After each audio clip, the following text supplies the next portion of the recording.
Hello everyone, my name is Melissa and I am a South Beach diet enthusiast looking to get my own health and weight on track and help other people do the same. I'm going to be making several videos to explain the South Beach diet and sort of simplify it for everyone, just so that you could take in the information with both memorable pictures and in small doses at a time. So basically on the South Beach diet there's Phase 1, Phase 2, and Phase 3. You start with Phase 1, then 2 weeks later you move up to Phase 2, and you stay on Phase 2 for the remainder of your weight loss until you reach your goal. At that point, you move up to Phase 3 to maintain your weight for the rest of your life. So basically the South Beach diet is a plan that is not just for weight loss. This plan was originally arranged by a doctor to help people avoid things like heart problems and diabetes. And it turned out that people lost weight on this plan as well. So it was marketed as a general health plan that could take care of pretty much any needs you had. Please do not confuse the South Beach diet with a low-carb diet. You do eat carbs on the South Beach plan, but they are good carbs. See, there's good carbs and bad carbs, and I'll be explaining that in some of my other videos. But for now, I just want to break down and simplify the daily menu of the South Beach diet.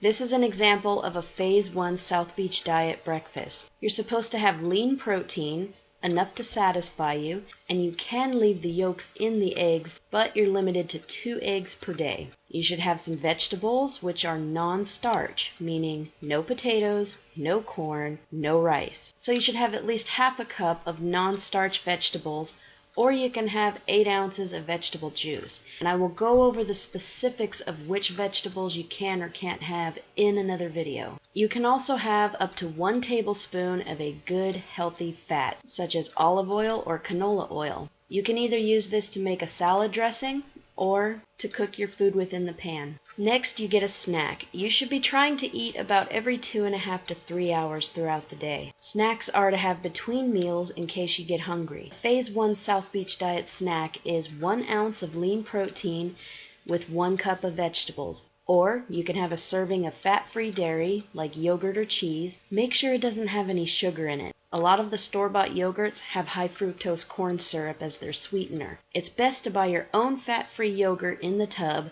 and sweeten it with some natural stuff like stevia, and you can also add some flavor extracts to give it a great taste. Or if you like, you can have a small handful of nuts as your snack. But in the case of nuts, you're advised to watch your weight loss results. Some people's weight can slow down when they eat nuts. Lunch for Phase 1 is very much like breakfast. You can have lean protein, enough to satisfy you, and remember your limit of 2 eggs per day.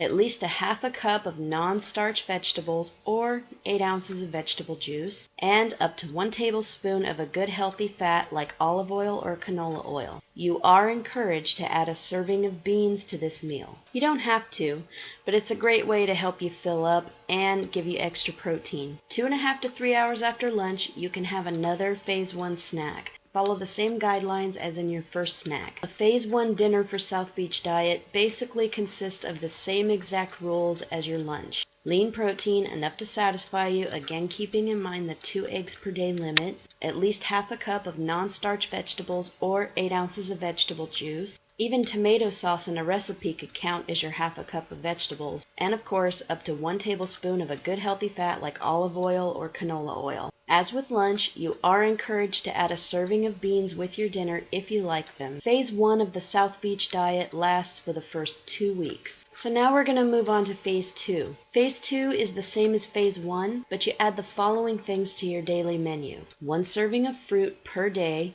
or half a cup. You gradually increase your dairy to 2 to 3 cups daily. You do this slowly over several months' time. Also very slowly add 1 serving, which is about half a cup of a healthy sugar and fat-free carb per day. Healthy means minimally processed and as natural as possible. For example, 100% whole wheat grain or multigrain, as in breads and pastas. I personally like to use the 15 grain for bread. When it comes to the 100% whole wheat, if it doesn't say 100%, then white flour has been added. You basically want to avoid anything with white flour. Or you could use red potatoes. Never use white or regular potatoes. You can also use brown rice. This is a very easy option since in stores there are small half-cup portions already measured out that you can just heat up in a microwave. You can toss that in your bag for lunch with some homemade stir-fried with chicken and vegetables and have a great meal at work. Closely monitor your weight loss after adding carbs. If your weight loss stops, maybe only have it once or twice a week, or smaller portions. You remain on phase 2 of the South Beach diet until you have reached your weight loss goal. Finally, we'll move on to phase 3. On phase 3, you simply maintain your weight by following phase 2 as much as possible. If you do eat anything off plan, like say you go out for pizza on Saturday night,